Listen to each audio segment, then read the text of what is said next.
Teddy, apa yang kita dapat di sini? Dengan tenang disampaikan, saya perintahkan 1% diambil untuk dinas. 1% dari berapa? 41 kilo. Nah, judulnya 1%, tapi yang diambil kan 5 kilo. Lah ini. Lalu pertanyaannya, untuk apa dipakai untuk dinas itu, untuk apa? Memangnya orang-orang dinas ini mau minum kopi tiap pagi pakai narkotik itu? Ini lagi kalau benar lagi yang disampaikan itu. Saya rugi 20 miliar karena mencari narkotik yang ada dari Laut Cina Selatan sampai di Selat Malaka. Lah ngapain ke sana? Kan ada yang namanya BNN. Waktu saya aspam, saya selalu latihan dengan BNN itu untuk mencari penyeludupan narkotik yang dari laut.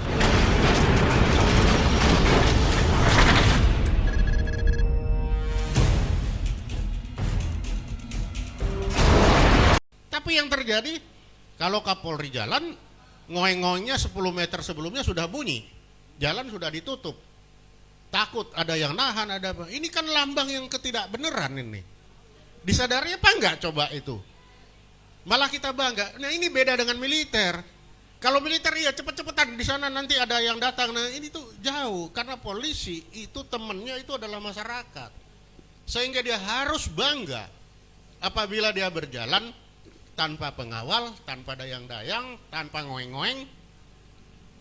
Karena semua apa? Tertib dan lancar. Itu harusnya itu ukurannya keberhasilan seorang polisi. Lah sekarang kita bilang, oh ini si A hebat, si B hebat, si ini. Apa ukurannya hebat seorang polisi? Padahal si polisi satu tugasnya bertahun-tahun di lalu lintas.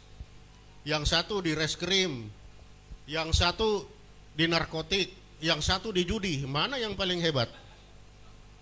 Akhirnya apa? Orang Jawa bilang, tiba hari tiba akal. Teringat saja yang dipilih. Kasus Teddy Minahasa yang bukan orang Minahasa. Nah, ini kasus yang sangat menarik bagi saya. Iya. Kenapa? Karena penempatan seorang Kapolri lalu beberapa hari kemudian langsung ditangkap. Itu betul-betul luar biasa. Karena apa? Saya selama dinas untuk menempatkan seorang menjadi panglima di satu wilayah itu 6 bulan sebelumnya kita sudah memeriksa, melihat sejarahnya. Apa ini track recordnya? Itu 6 bulan sebelum dia ditempatkan. Sampai hari terakhir, Wanjakti, tak ada ndak dosa-dosanya? Ya saya tukang catat dosanya, makanya saya tahu. Begitu tidak ada dosa, oke, putuskan, diangkat. Lalu tiba-tiba 2 hari 3 hari kemudian ditangkap. Nah orang yang paling salah ya waktu harusnya. Jadi kalau ini terjadi artinya apa? Ada data, ada informasi yang tidak sampai kepada Kapolri. Kan ini pembuktian. Artinya apa? Ada kesengajaan atau memang tidak ada sistem di dalam polisi ini.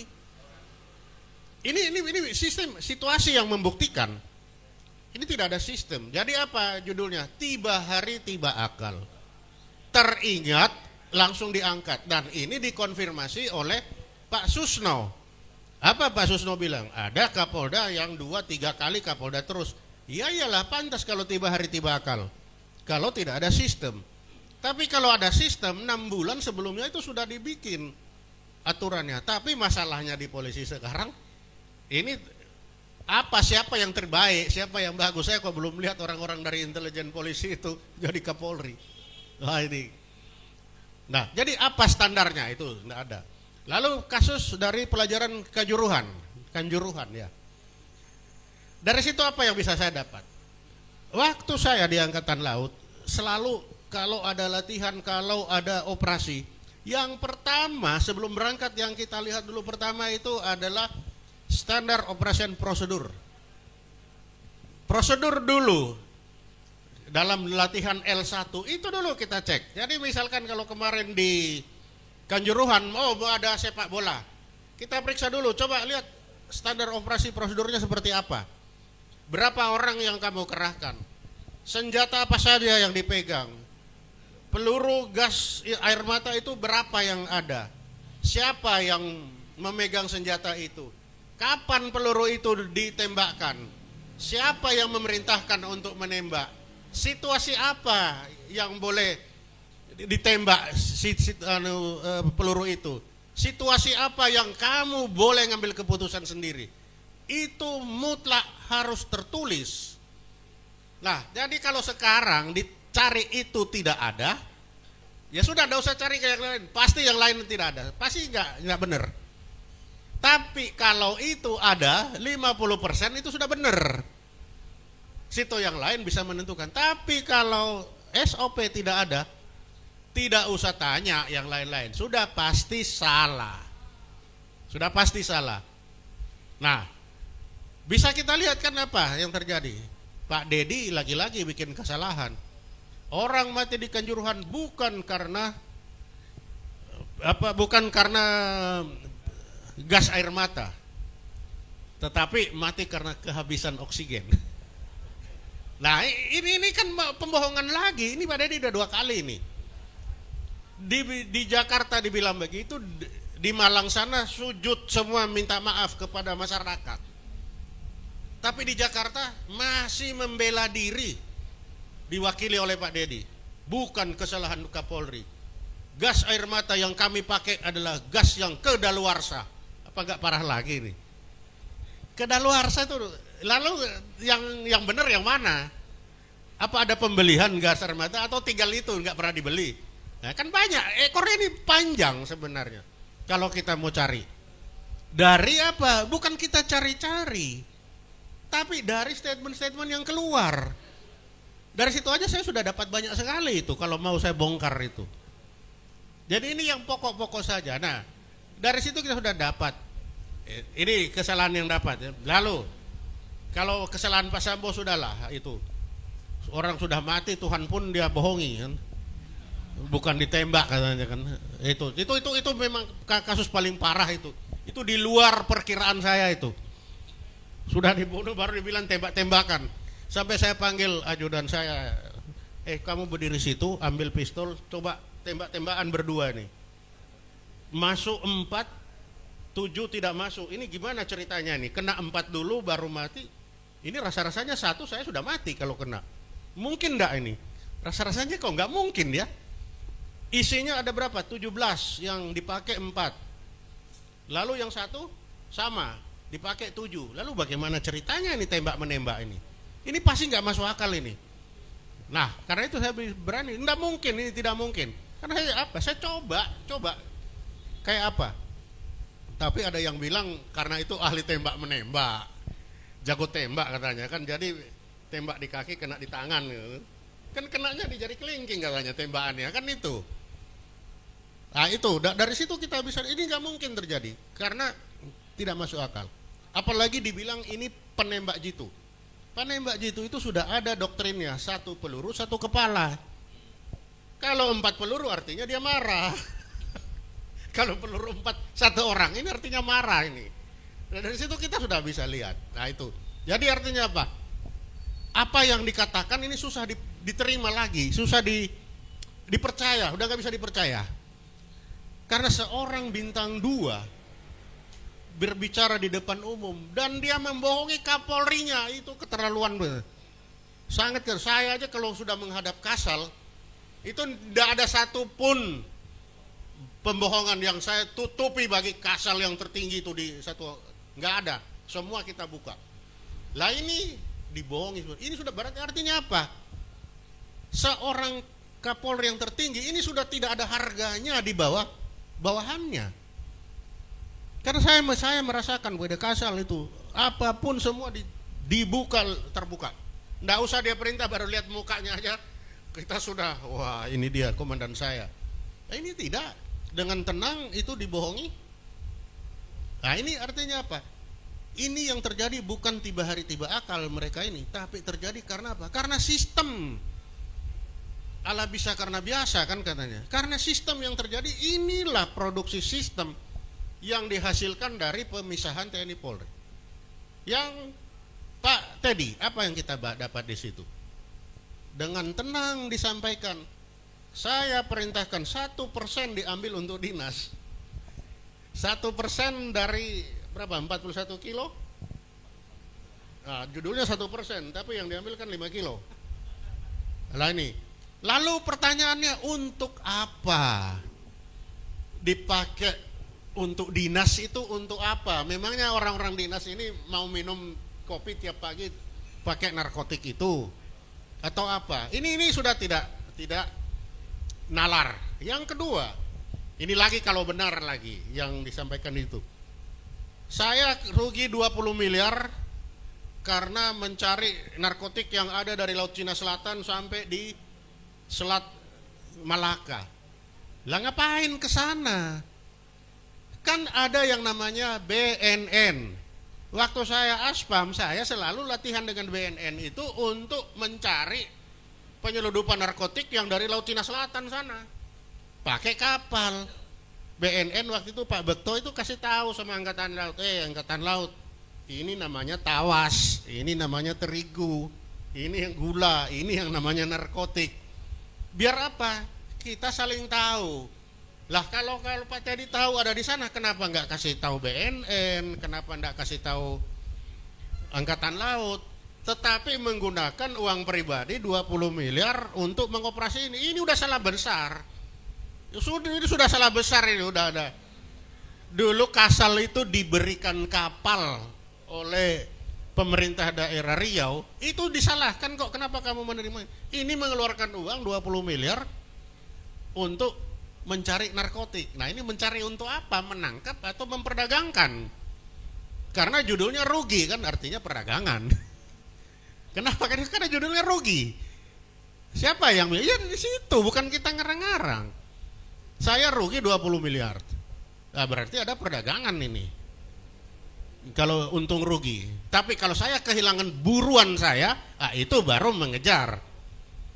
Nah kalau saya selalu memegang begini, kata itu akan menghasilkan logika, logika itu akan menghasilkan tindakan. Jadi setiap kata-kata saya amati. Yaitu tadi, kalau saya rugi berarti saya berdagang. Kalau saya kehilangan buruan berarti saya mengejar. Nah ini. Jadi dari kasus 3 ini, kita sudah bisa lihat bahwa ini sudah rusak sistem yang di dalam itu. Sudah terjadi blok-blok, kalau tidak dibilang faksi atau apa. Ada yang urusan narkotik, ada yang urusan yang namanya perjudian, ada yang perdagangan orang.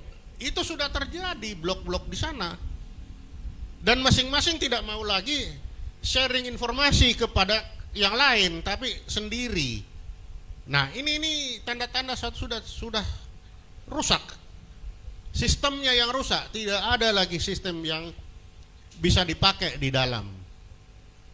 Ini pembuktian. Sehingga kalau ini dibiarkan, ya kita tinggal tunggu waktu lagi akan terulang.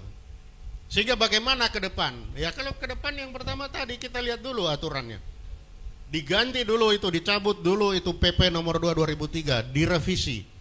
Setelah itu direvisi baru kita lihat. Ini polisi 450.000 span of control itu kayak apa itu? Ini sama dengan ada polisi Eropa yang begitu banyak. Dengan 450.000 orang harus mengurus, kita ada 403 berapa suku bangsa ini. Dari sekian suku ada berapa banyak budaya.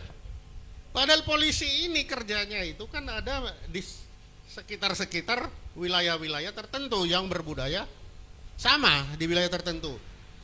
Nah, apakah kita akan tetap menggunakan sekarang si penugasan itu lintas dari Aceh tiba-tiba ditaruh di Papua, dari Papua di Miangas, dari Miangas tiba-tiba di Rote? Apakah masih begitu? Apakah masih relevan? Ini kalau militer menempatkan militer itu di mana saja, Itu relevan. Kenapa? Karena militer itu tidak pernah tahu di mana dia akan bertempur. Sehingga dia harus disiapkan di segala medan. Tetapi bagi polisi dia sudah tahu tempatnya.